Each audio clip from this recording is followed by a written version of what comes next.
Good afternoon and welcome to the Narrow Path radio broadcast. My name is Steve Gregg and we're live for an hour each weekday afternoon taking your calls. If you have questions about the Bible or the Christian faith, I'd be glad to hear from you. If you disagree with the host, that's me, about anything, feel free to call and disagree on the air. We'll be glad to talk to you about that. The number to call is 844-484-5737. That's 844-484-5737.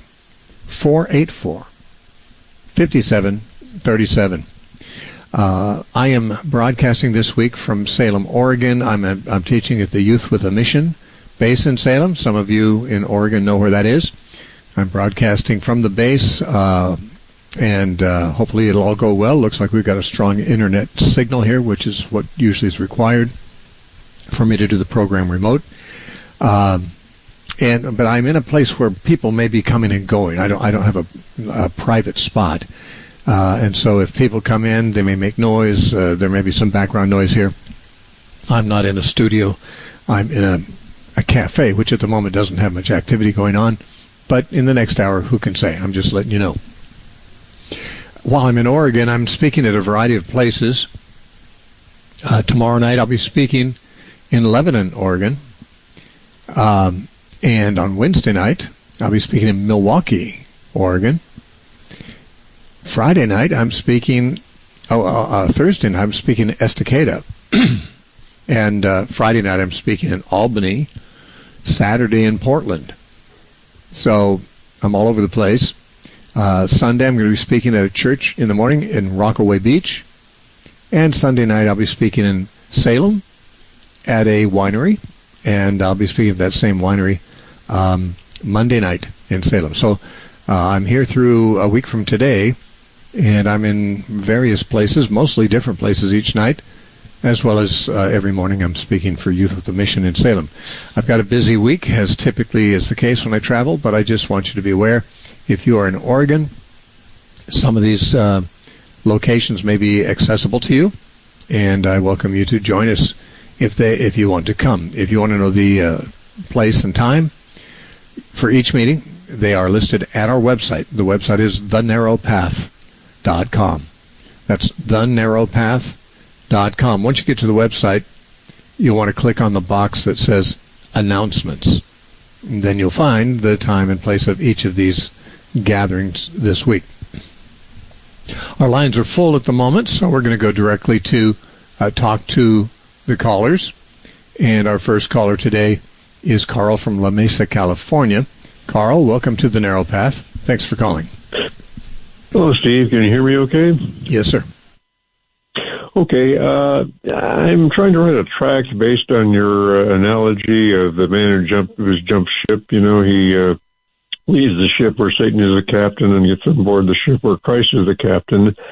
I'm wondering, in that analogy, how do I incorporate the atonement and the fact that we're all sinners, i.e., you know, the new captain could say, why should I let you on board? Where's your ticket? Where's your paper? Or something like that, you know. Can you help me with that a little bit? Well, you know, when you're writing an analogy, or it's like a parable, not everything usually is included in a parable. You know, none of Jesus' parables told the whole story by itself. I drew a comic tract back in the 70s that was kind of an analogy for the gospel, but it didn't have everything in the story itself. So at the end, I had an explanation. You know, after the story was over, I explained it, and so I included things that couldn't be included in the analogy. So I guess that's what I have to say. It may be that you'll think of something that goes right into the story that parallels with the atonement. If it doesn't, you can include that part in an explanation at the end. You'll have to use your imagination about that. Okay. All right, then. Well, thank you very much. Okay, Carl. Good talking to you, brother. Thanks for calling. We're going to talk to Dane in Pennsylvania. Dane hasn't called us for a while, but he's been calling for a long time. Hi, Dane. Welcome. Hey, Steve. Thank you. Yeah, it's been a while since I called, but I do get to listen fairly frequently, so I appreciate that. My question is out of Romans chapter 8, and my question has to do with Paul's use of Psalms, Psalm 44, he's making a point, it seems, that, who can separate us from the love of Christ, tribulation, distress, persecution, lists all these things. And then he quotes, as it is written. And you might think that he's going to, or at least I might think that he's going to quote a passage like maybe Psalm 139 or something, that no matter where we go, we can't be separated from God. Mm-hmm. But he always loses me with his quote. I don't know what point he's trying to make there, and I wonder if you can help me out with that. Well, of course, he asked the question, what shall separate us from the love of Christ? Shall tribulation or distress or persecution or famine or nakedness or peril or sword? I think maybe he's addressing the issue that some people, once things are going badly for them, when they're suffering loss or persecution, they go to jail, it may be for their faith that they do so, but still the fact that these circumstances happen make you wonder, am I separated from Christ? He says, no, none of those things will separate us. And he says, as it is written, and there, of course, he quotes from the Psalm, where it says, for your sake we are killed all the day long. We are counted as sheep for the slaughter. In other words, David is talking about the fact that, or maybe it was not David, I am not looking at the psalm right now, it could be the sons of Korah or somebody, but the psalmist is saying, we're suffering, we're being slaughtered, we're being persecuted, but he does not assume that means that he's separated from the love of God. He says, no, this is for your sake. I think the for your sake is the functional phrase that got Paul to quote it. Because, of course, people in the Old Testament who were faithful to God also were persecuted, as Christians have been. And he says, yeah, this is for God's sake. It's not an evidence that God is separated from us. It's happening because of our loyalty to God. It's happening because we belong to God. It's for Him and for His sake that it's happening. So I think that that's what Paul's emphasizing by the quotation of that psalm, that, we Christians also may be slaughtered. Sometimes they have been. We haven't. In America, that sounds a little, melodramatic to talk about us being slaughtered. Although, frankly, Charlie Kirk was killed, and he may be the first of many. We don't know. But for the most part, we Americans have not known this phenomenon of being slaughtered for our faith. But Christians all over the world and throughout history have. And so did righteous Jews, especially in foreign lands.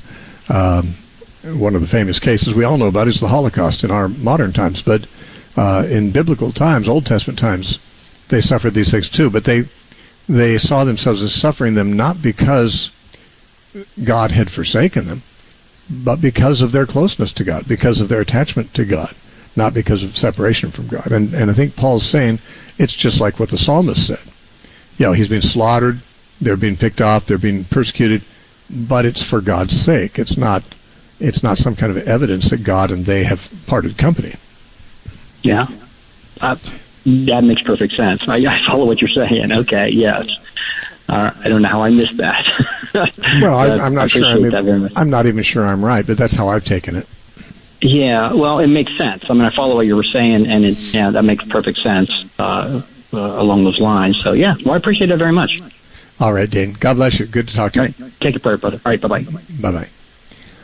Okay, our next caller is Tina from Surrey, British Columbia. Hi, Tina. Welcome. Hi.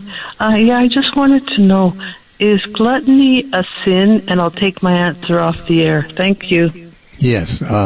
Thank you for your call. Is gluttony a sin?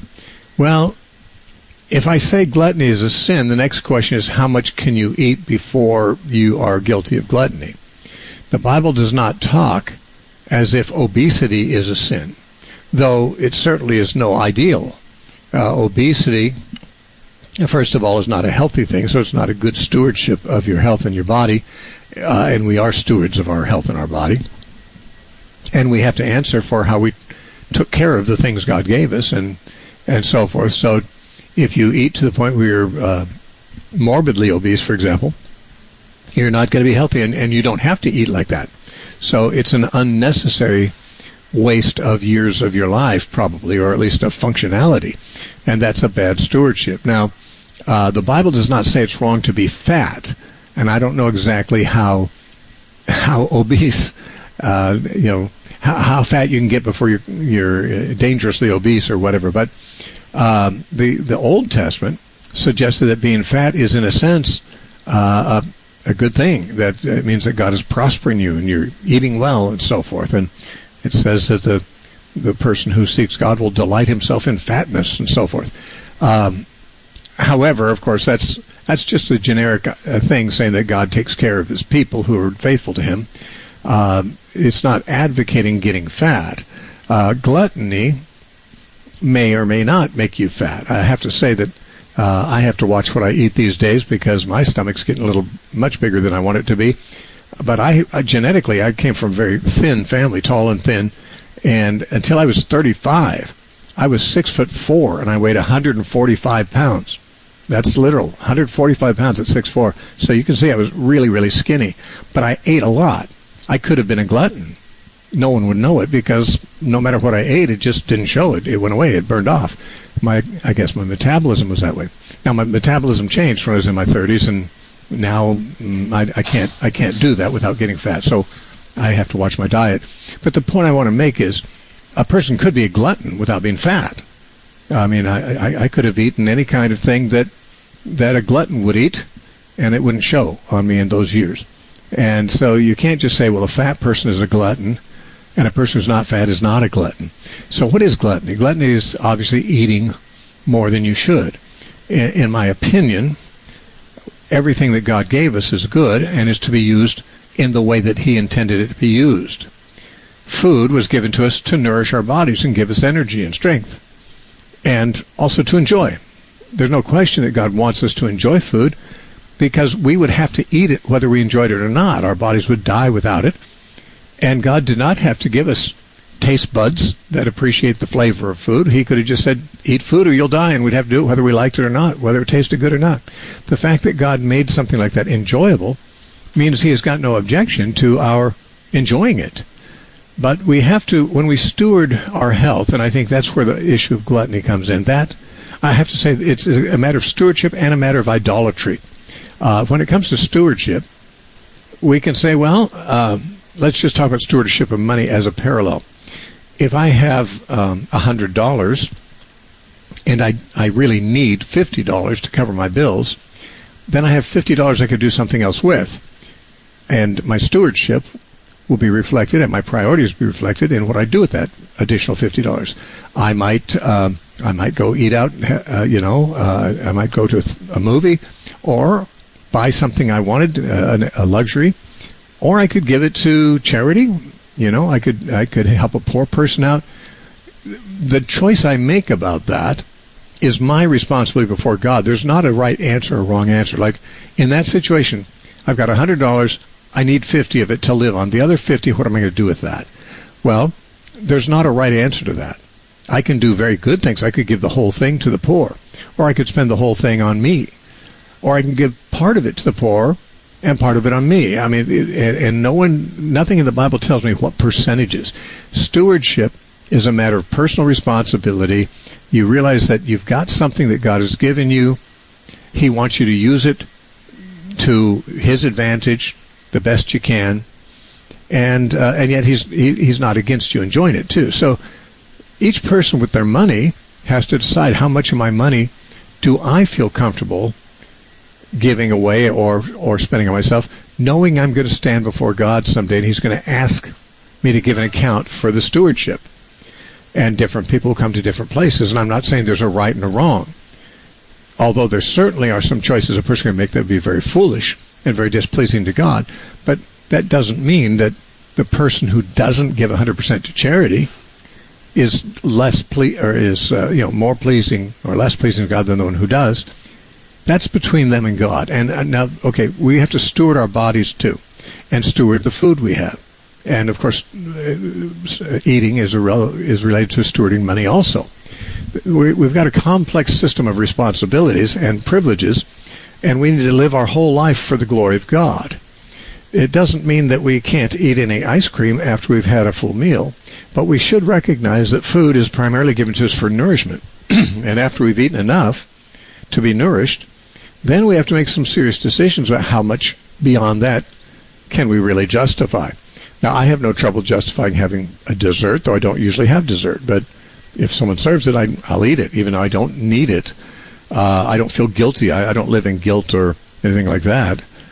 On the other hand, I might say I've had enough, and I can do better things with my energy and with my time and with my money than to keep putting more in my stomach after I've had enough to live on. But how much more?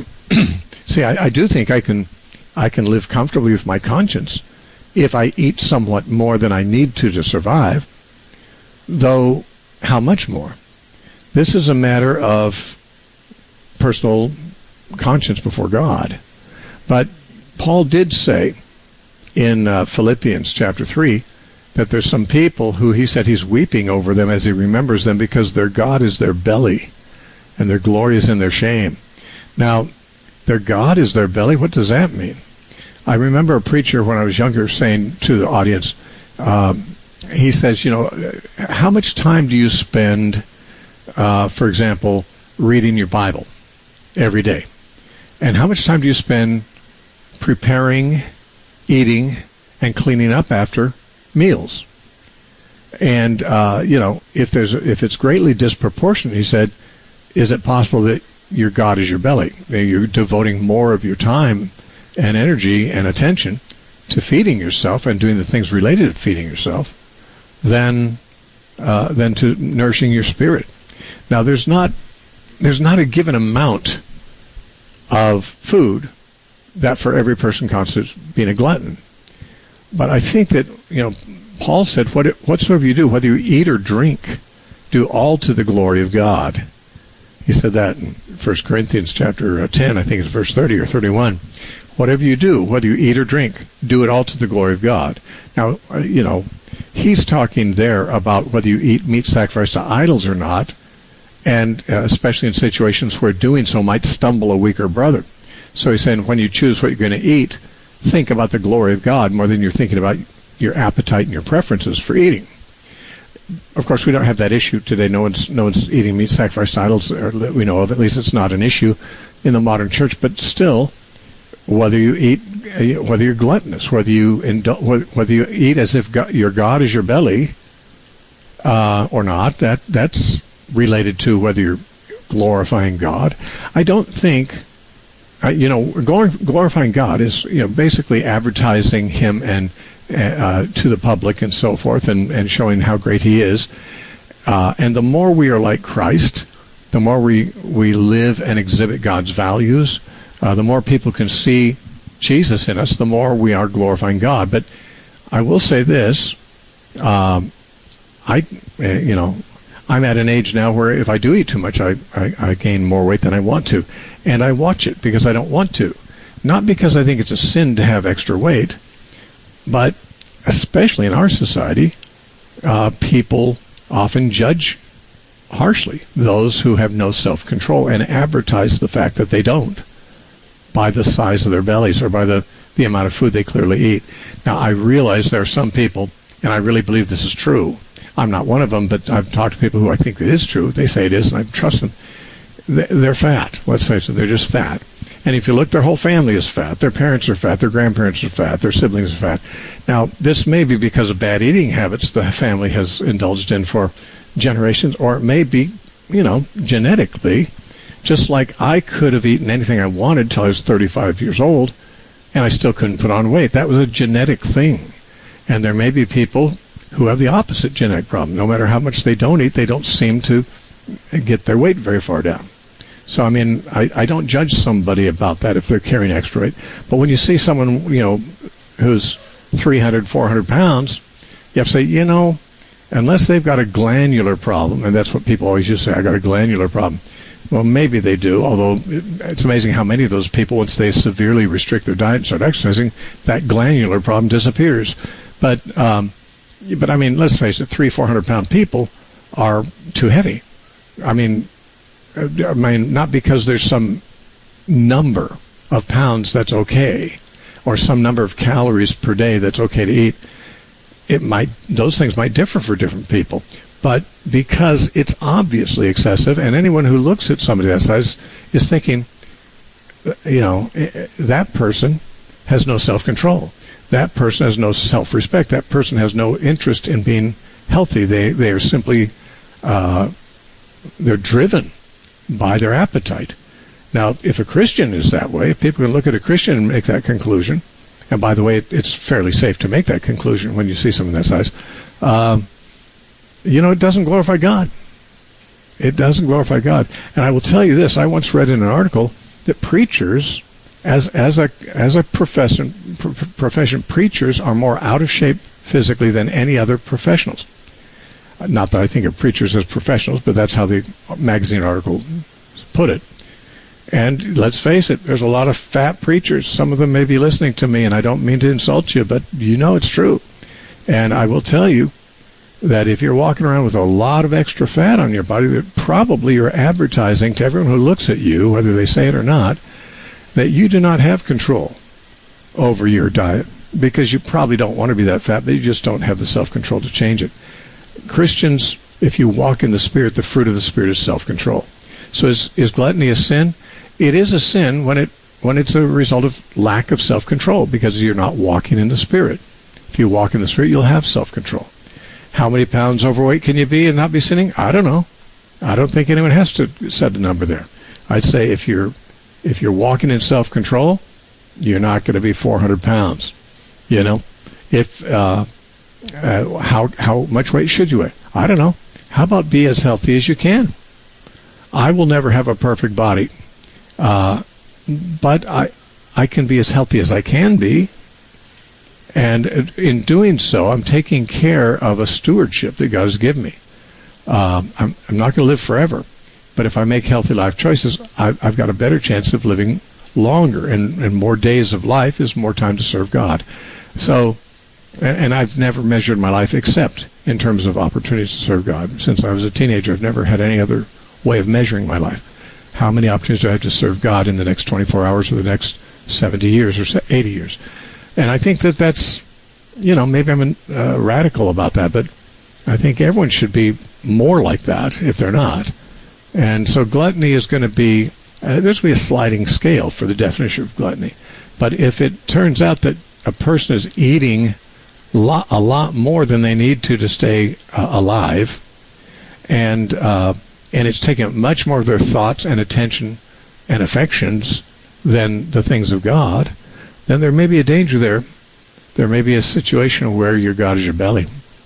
And so also, of course, it's not glorifying God. Whatever you do, whether you eat or drink, do all to the glory of God. Those would be the thoughts I have. The Bible doesn't talk about gluttony too much. There's one point in the law where a son would be stoned to death because he was an adult son who was a drunkard and a glutton. And that was, he was put to death for that in the law. So, obviously, though you don't read the word gluttony very often in the Bible, similar principles are definitely in play in many parts of the Bible. And the main thing is, the comparison of what you're doing with food and what you're doing with God, which is more important. If you're several hundred pounds, the whole world knows which is more important to you. And that's not a good testimony, in my opinion. All right, let's take another call. We're going to talk to Dan in Coos Bay, Oregon. I used to live in Bandon, not far from Coos Bay. Hi, Dan. Welcome. Hi, Steve. Hey, I'm changing the subject entirely, but not, 180 degrees, because I want to talk about feasts, not starving myself with dieting. Okay. Yeah. Anyway, so I've been told that the spring feasts are types of Christ's first coming, and the fall feasts are types of the dispensational view of the future. And I'd like to hear your response to that. And I guess a second question, if you have time, is regarding the atonement for sin mentioned in Ezekiel, and how and why they can make a galactic leap from animal sacrifices for atonement, as mentioned, to a memorial of Christ's sacrifice in the future millennium. Okay. Well, let's talk about the festivals first. For those who have no idea what you're talking about, the Jewish religious calendar had 7 festivals or feasts. Some of them were 7 days long, and some were just a single day, but they recurred every calendar year. And there were 3 of them in the spring and 4 of them in the fall.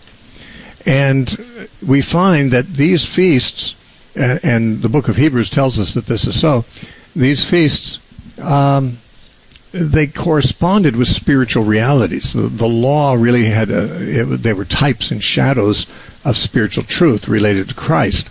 Now, the three spring feasts were actually fulfilled in the first coming of Christ. Passover, Jesus died at the Passover and was, in fact, a fulfillment of the meaning of the Passover. First fruits was the Sunday after that. Jesus rose from the dead. And then Pentecost was the feast of first harvest, and that was fulfilled when the Spirit was given to the Christians at Pentecost.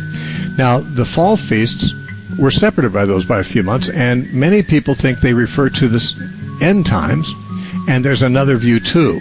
I'm going to have to take a break at this point. I'll come back to this and finish this thought. You're listening to The Narrow Path. We are listener-supported. If you'd like to write to us, the address is The Narrow Path, P.O. Box 1730, Temecula, California, 92593.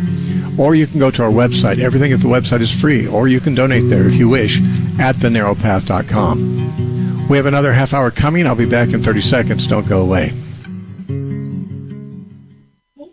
Yeah. Toward a radically Christian counterculture, as well as hundreds of other stimulating lectures, can be downloaded in MP3 format without charge from the Narrow Path website, www.thenarrowpath.com. There is no charge for anything at the Narrow Path website. Visit us and be amazed at all you've been missing. That web address, www.thenarrowpath.com.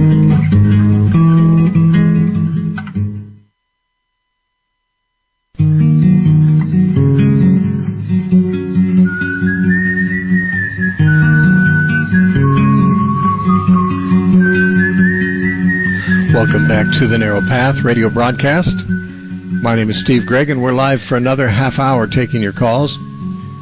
Our lines are full right now, so I'm not going to give the phone number out. If we end up having some lines free, I'll give the number out and you can call in. We're on Monday through Friday. If you don't get in today, call tomorrow or the next day. It's not that hard to get through. Sometimes it's hard once the program has begun, and that's like right now. Anyway, the previous half hour ended with a call from Dan in Coos Bay, who's still on the line. And he was asking about the fulfillment of the fall festivals in the Hebrew festal calendar. And I was just saying before we took our break, for those who don't know, now many Christians, of course, know this, but some don't know that the Jewish feasts on the Jewish calendar in the Old Testament corresponded to things related to Christ. And there were 7 such feasts, and 3 of them were in the spring, 4 of them were in the fall. The 3 spring feasts, which were Passover, First Fruits, and Pentecost, they were fulfilled in the first coming of Christ in the first century. Now, the fall feasts are separated in the year by several months, and then they're clustered together. You've got Rosh Hashanah, which is the Jewish New Year. You've got the Feast of Trumpets. You've got the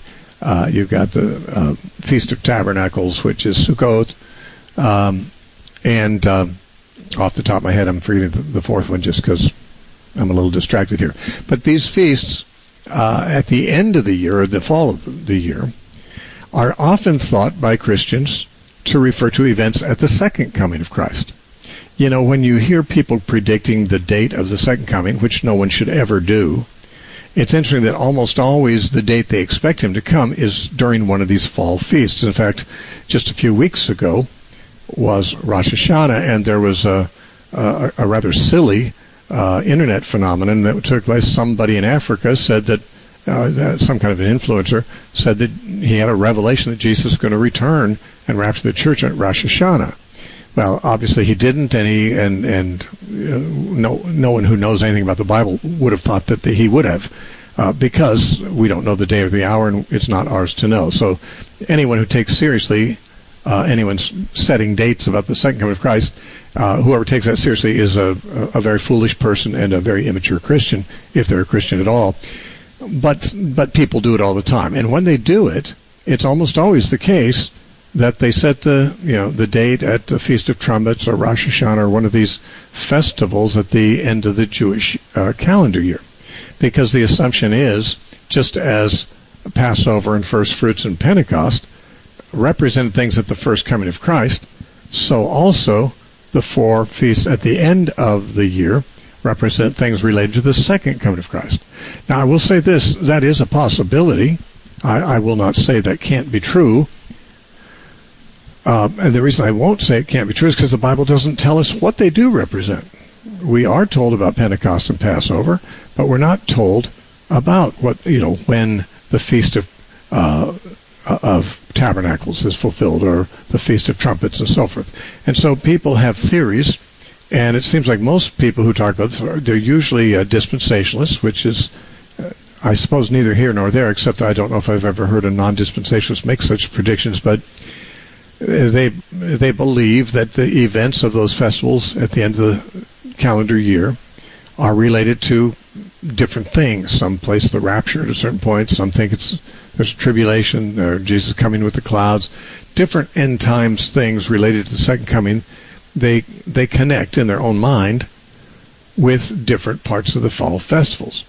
Now, I'm saying they could be right, though I actually suspect they may not be right, but I have to allow that they could be, because the Bible doesn't tell us what they represent.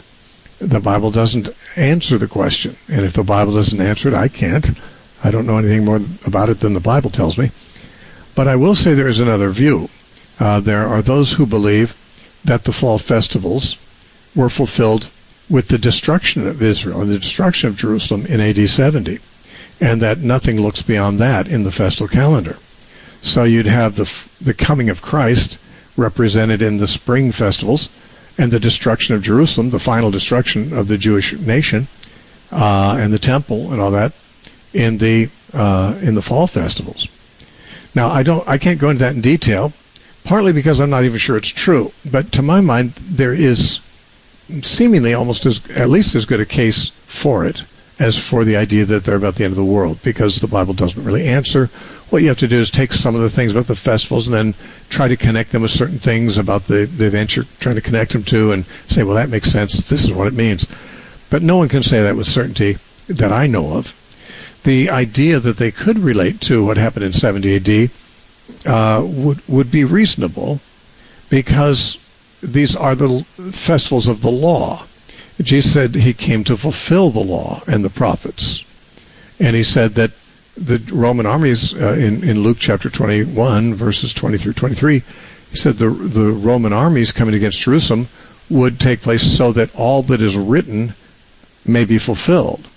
All that is written presumably means the law and the prophets written in the Old Testament. So Jesus may have suggested that the fulfillment of all the feasts, including the fall festival feasts, that they would be fulfilled in that generation with the destruction of Jerusalem.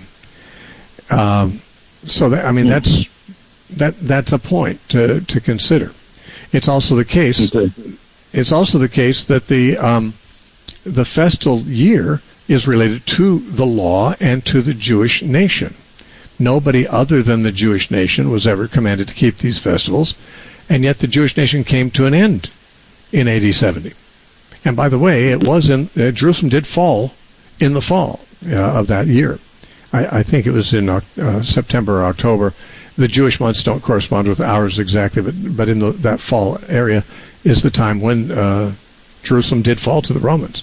So, the fact that the festal calendar, if it's mapping out the fulfillment of God's dealing with Israel, and that the spring feast talk about the coming of the Messiah to establish the new order, and then the fall feast, the destruction of the old order, that would be, to my mind, a possibility.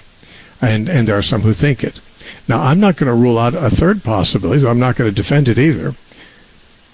Who's to say that the fall festivals weren't fulfilled in the birth of Jesus, and then the spring festivals in the death of Jesus? I'm not saying this is so. But given the Feast of Tabernacles, the Bible says in John 1:14 that Jesus, the Word, was made flesh and tabernacled with us, and we beheld His glory, and so forth. And so, I mean, there may be, I'm not going to defend this because I don't advocate it, but there may be some reason to believe the festivals in the fall were fulfilled before the spring ones. because after all, fall comes both before and after spring. There's a cycle of the year, depending on where you start. Now, the religious calendar of the Jews begins at Passover, according to Exodus 12. But the civil calendar starts with the Rosh Hashanah, which is in September. So Israel has two calendars. One of them's their civil calendar, one's their religious calendar. One of them starts at Passover. The other begins at Rosh Hashanah in the fall. So, which is really, where are we supposed to start this series here? Do we start in the fall at Rosh Hashanah, or do we start in the spring? So this is all left very unanswered in Scripture. And I suppose if it was essential for us to know, it wouldn't be left unanswered. But it's fascinating. Some people find it more fascinating than I do to try to, put things together. But I'm saying those fall festivals remain ambiguous. And it's not even, to my mind, I couldn't rule out the possibility that the fall festivals refer to things at the birth of Jesus or at the end of the Jewish state and the Jewish calendar, the Jewish temple, all that. Or maybe at the end of the world, but I don't tend to lean toward the dispensational view of them being fulfilled at the end of the world in the second coming of Christ. I think, to my mind, I think there's other possibilities that could be better. Yeah. Well, I couldn't figure it out for myself, so I thought maybe... I can't either. I can't either. I appreciate your call, brother. Let's talk to Glenn from Gainesville, Florida. Glenn, welcome. Hi, Steve. My name is Glenn Barnes Jr. I was born in Kentucky, but raised in Puerto Rico. And I have to apologize before I start to ask you a question. I think that I was blessed by the Lord, but because at the age of 7 years old, my sister and I went to the mountains in Puerto Rico and saw the Virgin Mary. I know that is the devil's in person, but when I get home, at that age, I went to the Bible that I was having in my closet, and the Lord blessed me to put the 10 Commandments, and He said that you should not lay down in any statue or anything like that. But my question is, 3 questions in one. This is Genesis chapter 2, verse 1 to 3. Thus the heaven and the earth were finished, and all the hosts of them. And in the 7th day God ended His work, and He rested on the 7th day from all His work which He had made. And God blessed the 7th day and sanctified it, because in that He rested from all His work, and which all He created and made. So, if I go to chapter 24 of Matthew, before Jesus left this earth, He said very clearly, be careful that nobody beguile, because in verse, I am a little bit nervous, but I just want to be quick and... yeah, please do be quick, because you're a Seventh-day Adventist, aren't you? I know. Yeah. Please, just hear this. Yeah, it's not as if we haven't heard this thousands of times. Go ahead. Be quick, please. I know, but let him...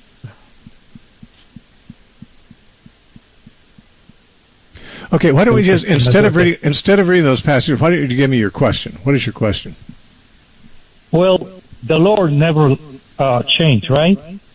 He doesn't change. His character never changes, correct? So, Jesus said in chapter 24, I don't remember exactly the verse. No, but what is your question? Yeah. My question is that is in chapter 66 of Isaiah. No, that's not a question. You're quoting a verse.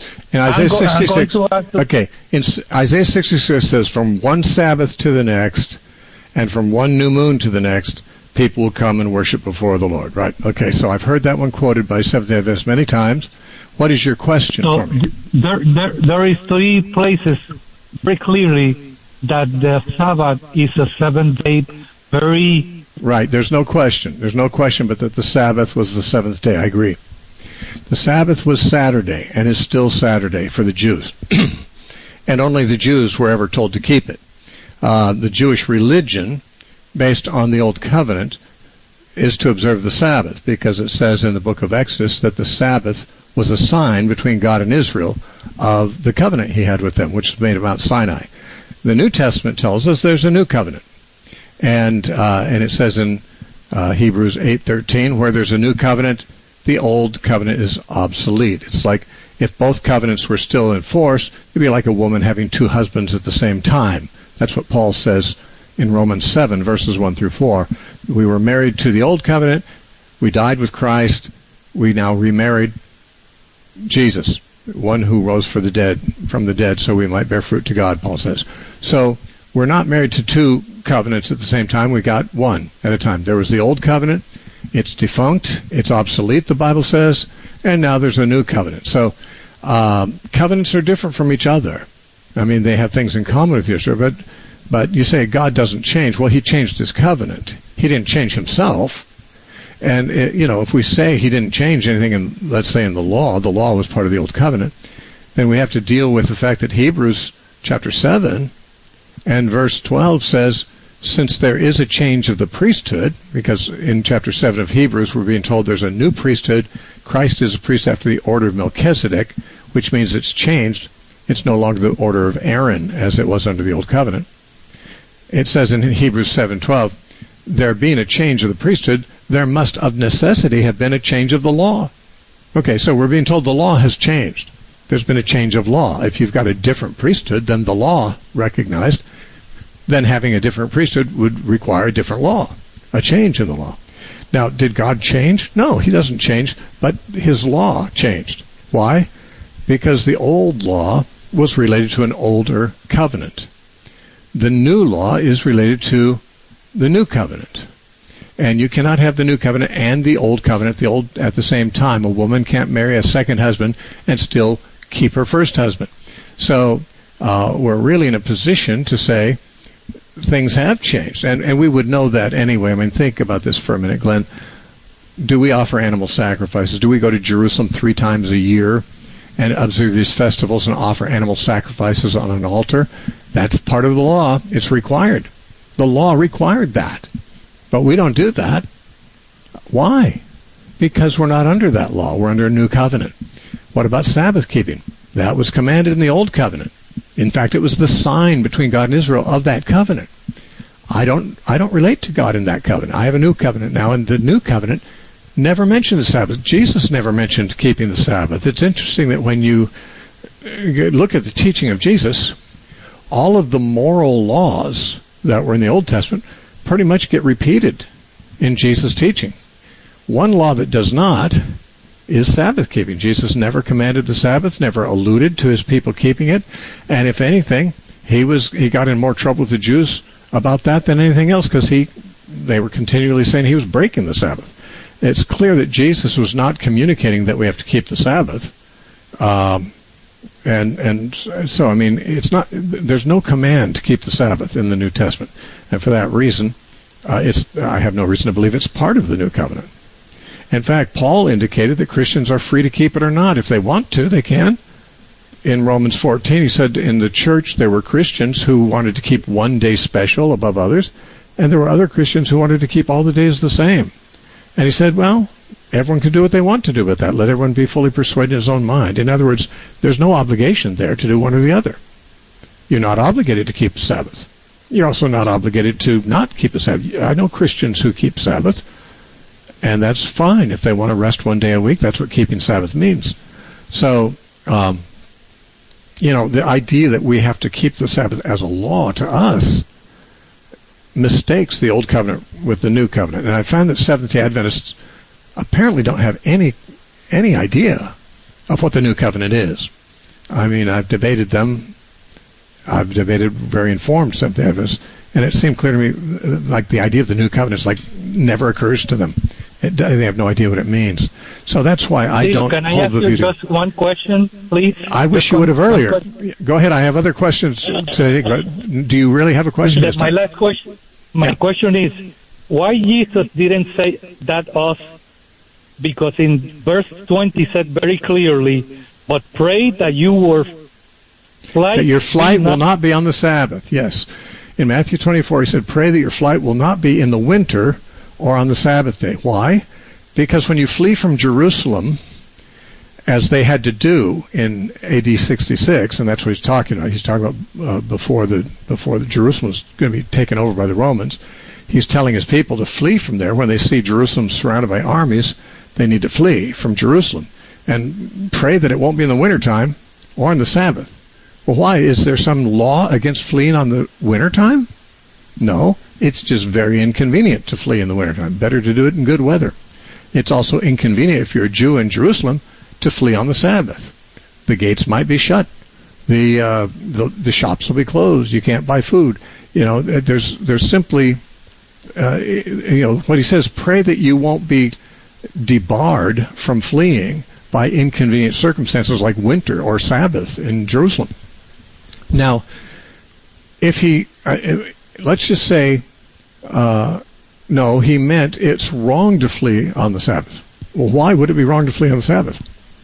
The Pharisees had a tradition that you're not allowed to travel more than 1 mile from your home on the Sabbath day. That distance was called a Sabbath day's journey. It is not in the law of Moses. The Ten Commandments don't contain it. The other laws of the Old Testament, there's not a word in the Old Testament law about a Sabbath day's journey. The law of Sabbath was you don't do any of your normal work on the Sabbath. The Pharisees and the rabbis, they made up traditions about what you could and could not do. Jesus did not follow those traditions. So even if, if he was saying, hey, it's wrong to flee on the Sabbath, pray that you don't have to do that, he'd be confirming that there's some law against traveling on the Sabbath. There was none. Only the Pharisees had that as a tradition. And Jesus did not agree with the Pharisees in their exaltation of tradition over the Word of God. Derek in Vancouver, BC, welcome. Hi, Steve. Thanks for taking my call there. I've really been considering the end times things, and I'm wondering what the eschatology of the early church was. Well, I know what you mean. Of the various camps that dispute among themselves today over what the end time scenarios are, which one did the early church hold? Well, of course, if by the early church we mean in the book of Acts, we don't have any clear evidence given, and if there was, there wouldn't be disputes today, because everybody who's an evangelical Christian today, no matter what view of the end times they have, they're convinced that that was what the apostles taught. If they thought the apostles taught something different, they would probably change and believe what they thought they taught. Every view thinks that the early church, meaning the apostolic church, took their view, and that's what's up to dispute. Now, if you mean the early church, meaning the church fathers, they did not write systematically about the end times. And when they did write about the end times, they didn't all agree with each other, just like modern authors who talk about it don't all agree with each other. Church fathers were known to think different things. Irenaeus, for example, believed that the Antichrist would rise up and draw all the Jews back to Israel to judge them there, and would have them rebuild the temple. We don't have that taught in most of the church fathers. Several of the church fathers in the early days believed that Jesus would set up 1,000-year kingdom, like the premillennial view today holds. But not all of them taught that. Justin Martyr taught that, but he said he knew many Christians who didn't teach that and didn't believe that. He didn't say what their names were. We don't have writings from all of them, but some Christians were premillennial, some were not. After the time of Origen, premillennialism tended to die out. By the time of Augustine, there weren't many premillennialists left in the church. More were amillennial. And it's very hard to read the Church Fathers and come up with some kind of a uniform eschatological system. And I think probably because it's a fool's errand to try to do so. I know people do it all the time, and they are on a fool's errand, I believe. The Bible talks about many eschatological things, but it nowhere puts them in some kind of a chronological order. And our minds naturally want to put things in order, so if we do so, we're speculating. And when different people do it, they're speculating differently. What we do know is there will be a last day. There's a day of the Lord that the Scripture speaks of. It's a day of judgment. It's a day of resurrection. It's the day when Christ will be seen by every eye. It's a day when there will be judgment on the earth and so forth. Now, those things are true, but the Bible doesn't give us like a, here's what happens first, here's second, here's third, here's fourth. And because it doesn't, people in old times, the church fathers, just like people in modern times, they came up with their own guesswork. We have to remember, when we talk about the church fathers, they're very august men, because they knew people who knew the apostles in some cases, or knew people who knew the apostles. They're very early, but they didn't all agree with each other. So it's impossible to use them as we would use Scripture, as if, okay, well, he said that, so that's the view of the church. No, that's his view. You consult a different church father, and he's got another one. So it's not possible to choose between the available eschatological systems by appeal to the church fathers, because they're all over the map. They simply don't speak with a united voice. I'm almost out of time. Let me talk to another caller if I can. Mike from Torrance, California. Welcome to the Narrow Path. Hi, Steve. I think mine will be quick, hopefully. I'm referencing John chapter 124, but I'm pretty sure I've seen it in other Gospels, as far as when the Pharisees are speaking to John the Baptist and asking him, who is he? And they say, you're not the prophet, not Elijah, not the Christ. And there's other places. I'm just wondering, who is the prophet that early Jewish audience would have understood? Right. They said, are you the Christ? He said, no. Are you Elijah? No. Are you the prophet? That prophet? No. And it's true, after Jesus fed the multitudes, they said, surely this is that prophet. What prophet? It's alluding to Deuteronomy chapter 18. Moses said, when I'm gone, the Lord your God will raise up another prophet like me. And he said, whoever doesn't listen to that prophet will be cut off from the people. Now, the book of Deuteronomy ends by saying, since Moses died, there has never arisen a prophet like him. So the Jews had this idea, well, there's going to be this amazing prophet who's like Moses, who's going to be raised up. I think some of them might have equated him with the Messiah, and some did not. The New Testament writers do associate him with the Messiah. In Acts chapter 3, Peter makes reference, actually quotes that passage in Deuteronomy 18, and Stephen does the same thing in Acts chapter 7, and they make it very clear that prophet is the same as the Messiah, who is Christ. But that's the Christian understanding, and I believe the correct one, obviously. But the Jews didn't have unanimity about that. I think some of them did think that prophet would be the Messiah, but it seems to me like a lot of them thought there'd be an additional person, the prophet that Moses predicted, and then also the Messiah, another person. That's what it seems like. The Jews didn't all share one opinion about things, just like the church fathers didn't. Makes it hard. But when they say that prophet, they're referring to the prophet that Moses spoke about in Deuteronomy 18:15 and 18:18. I'm out of time. I hope that's been helpful. You've been listening to the Narrow Path radio broadcast. We are listener supported. Our address is The Narrow Path, P.O. Box 1730, Temecula, California 92593. Our website is thenarrowpath.com. God bless. Sponsored by The Narrow Path. You can join Steve Gregg every weekday at 2 o'clock here on True Talk 800.